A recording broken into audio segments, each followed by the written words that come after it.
two things I hate are wasting money and wasting food. One way I reduce both of those things is to make use of everything in my kitchen that I can, even things that might seem like trash. I'm going to show you how I use scraps to make my own chicken stock, how I save and use the grease from cooking bacon, and what I do with my leftover ham bones. Alright, so to start off, I have a chicken carcass here from a whole chicken that I made earlier this week.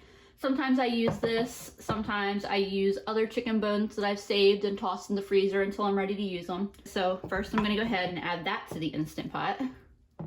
And you could of course do this on a stovetop or in a crock pot, but I like my Instant Pot. It takes the least amount of time and in my opinion results in the best stock. The second component to this, a lot of recipes for stock will tell you to slice up an onion and a couple carrots, or, you know, pretty much to use full whole vegetables. But what I prefer to do is I save my scraps in some bowls in the freezer when I'm using onions, when I'm using carrots. I don't like to cut up whole vegetables that aren't going to get fully eaten. So, you know, I just have all of my scraps here and I save them in the freezer until I'm ready to use them. And then they're just going to go right in the pot. I don't have any rhyme or reason for how much I use.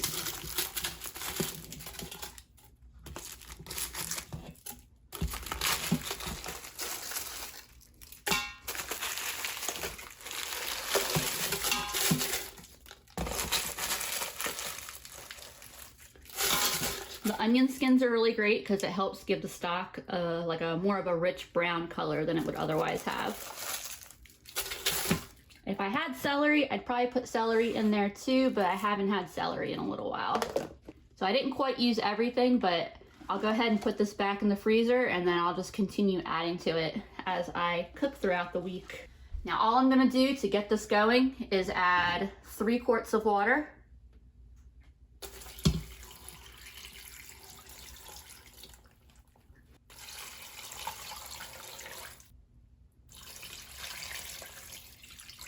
One thing that I just realized I normally do and I just completely forgot, I have a basket insert, like a steamer basket that I normally put in there. And that's really great because when you're done, you can just lift that out and all of the stuff that you want to remove from the stock is, you know, gone just like that. So I forgot to do that, but it's not a big deal.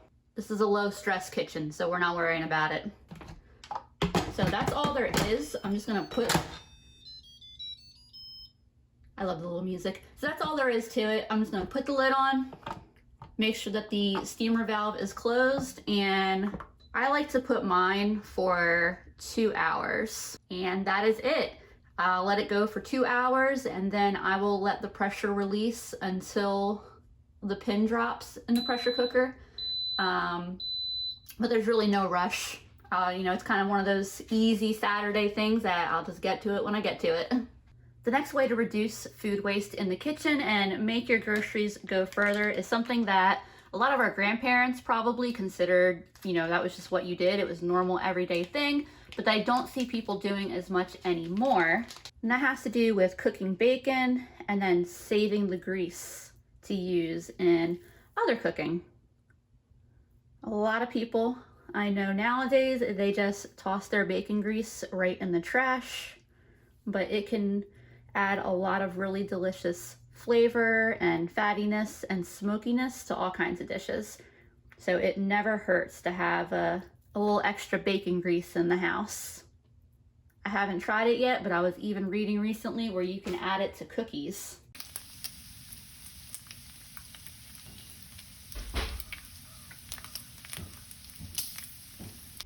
So I'm starting to amass quite a bit of grease in my pan, so I want to go ahead and get that out because it's starting to splatter a lot.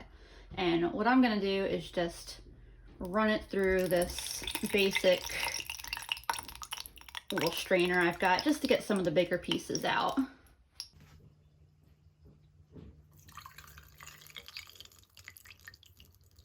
The date on that bacon was today, so I did go ahead and make the whole pound of it. I made bacon and cheese, grilled cheese with bacon. I made grilled cheese and bacon sandwiches for lunch. And then I have all of the rest of this bacon that I'll go ahead and put in the fridge. And we can use that for sandwiches during the week here.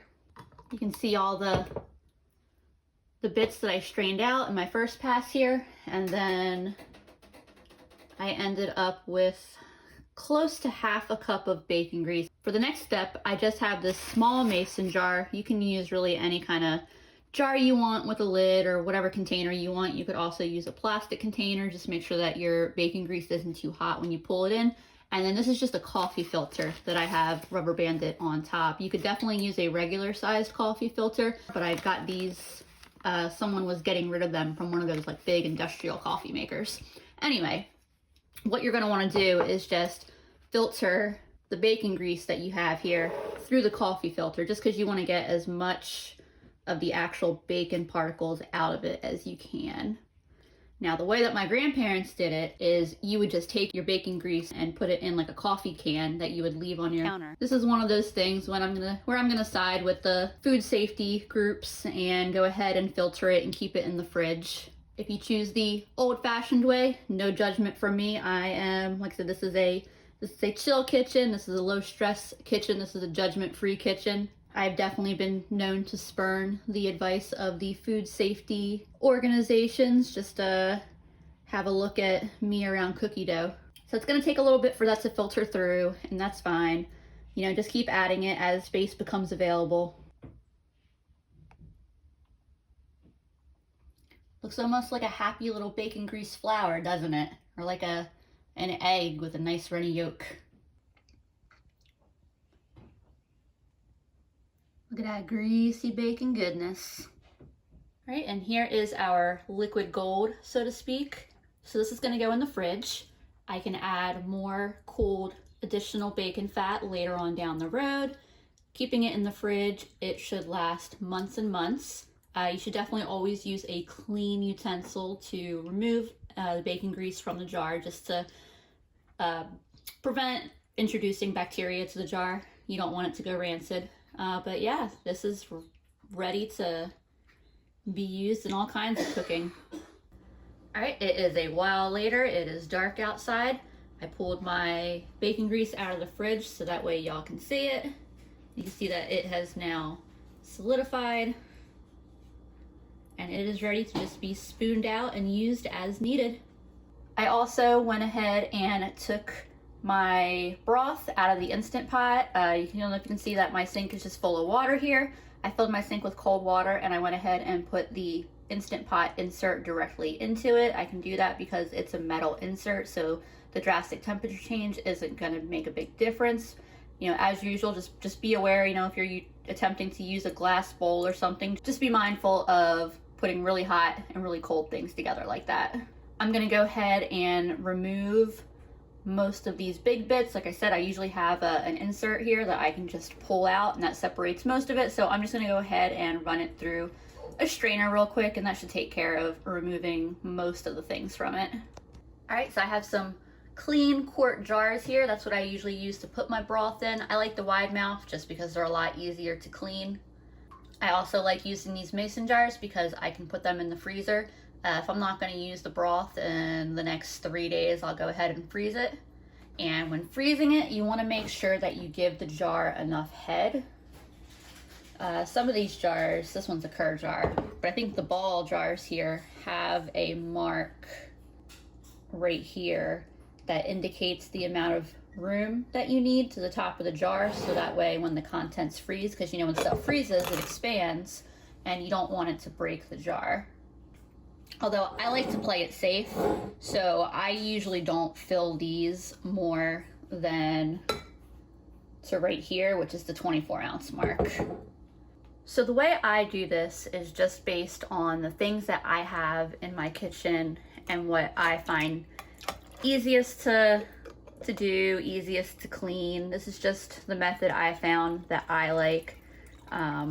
You know, you may have a faster method, you may have an easier method, you might have tools in your kitchen that makes what I'm doing seem overly complicated. So if that is the case, you know, do whatever you like best. You don't even technically have to go through this extra filtration step that I do. I just like doing it.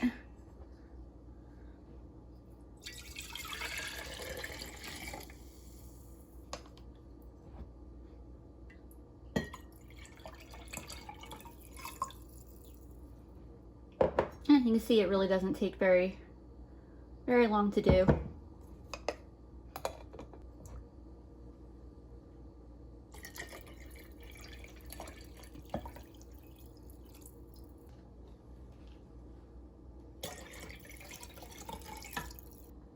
And here are my jars of broth all finished. Because I cooled them down so quickly, they are ready to go in the fridge immediately. I did also grab a small jar because there's a little bit too much to fit in just the 3 jars. So I'm just gonna go ahead and pop some lids on these. I love these plastic lids. They are fantastic. And it is important to go ahead and cool these down. Even if you know that you're going to be freezing them, you definitely want to put them in the fridge first and let them get to the temperature of the refrigerator before you try to put them in the freezer. The third way that we're going to use a kitchen scrap that a lot of people just go ahead and throw out is that we're going to make a split pea soup, and we're going to use a ham bone to do that. I always used to toss my ham bones. I didn't think I liked split pea soup until I actually tried it myself and made it. Now it is a favorite in my house. You don't even need to make it immediately.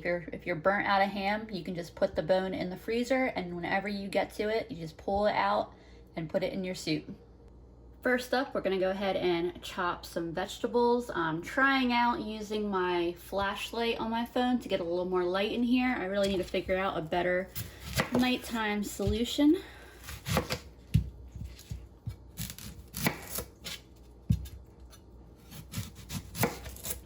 I do have my little freezer container here that I store my scraps in until I'm ready to make a stock with them. So these little onion caps go right in there. I'm tossing the skins right in there. And I did toss the very most outer skin on the onions, the one that gets exposed to all the dirt and handling and things like that.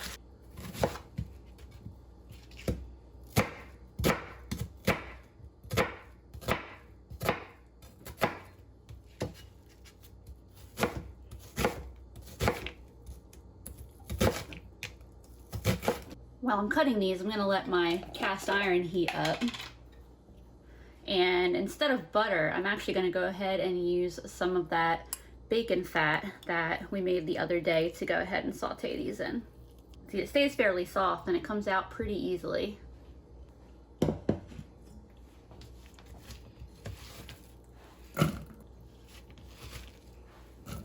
By the way, I am notorious for using way too much onion in everything that I do. I mean, I think it's just the right amount of onion, but the recipe, I'll read a recipe and it calls for a half of an onion or 1 onion, and I'm like, that sounds like 2 onions. I also know I'm not cutting an onion like the pros, but that's okay because it works for me.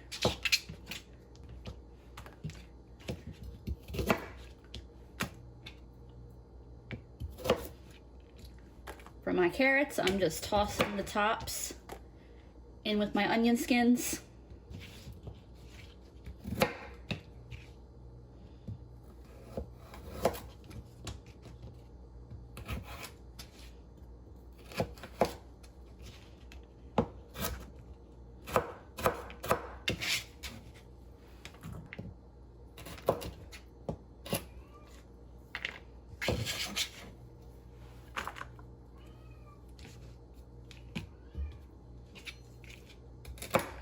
And then celery also just goes right in there.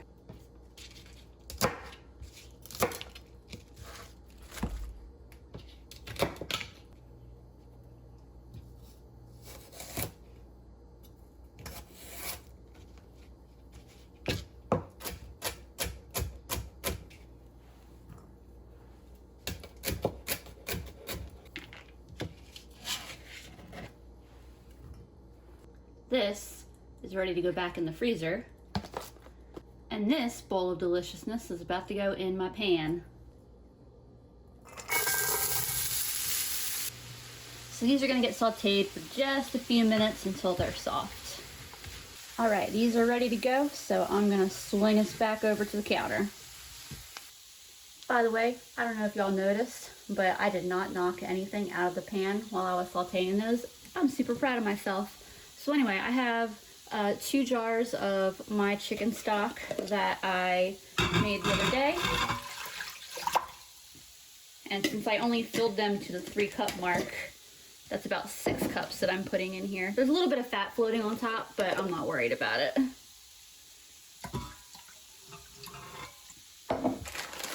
I have a bag here of split peas. I got these from Aldi for $1. They were one of their, what do they call them? Their Aldi Finds items. So I don't know if I'll ever see them again, but they were there a couple weeks ago.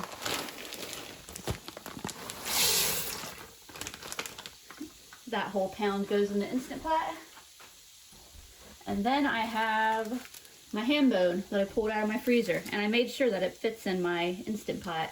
The last time that I made split pea soup, I must have had an oversized ham bone because I went to close the lid and it didn't fit, and I had to start hacking at it with a knife and get creative and make it fit.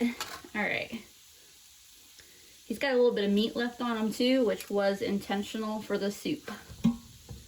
I figured I'd rather just let him do his thing in the Instant Pot than hack away at it trying to get the last little bits of meat off.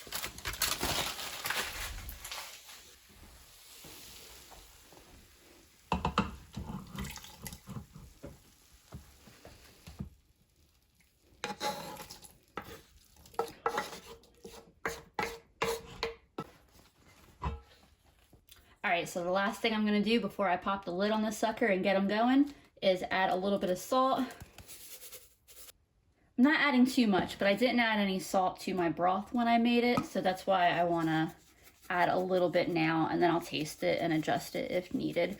If you're using a regular store-bought stock, or if you've added salt to your stock, or even if you're using bouillon, especially if you're using bouillon, I would wait until the end and taste it before you add any salt. And then I'm adding a bit of cayenne just because I like cayenne. All right, we get the happy little beep there, and we're gonna put it on high pressure for 15 minutes. All right, we're ready to pop this thing open and see what we got.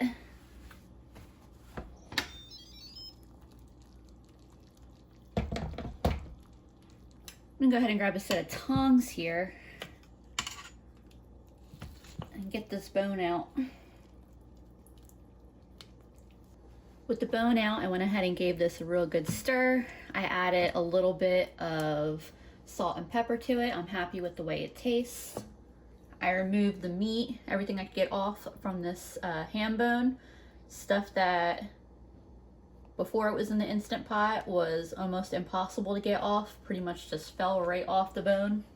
And then I've got a solid, I don't know, 1.5 cups, 2 cups of meat of ham that I'm adding back in.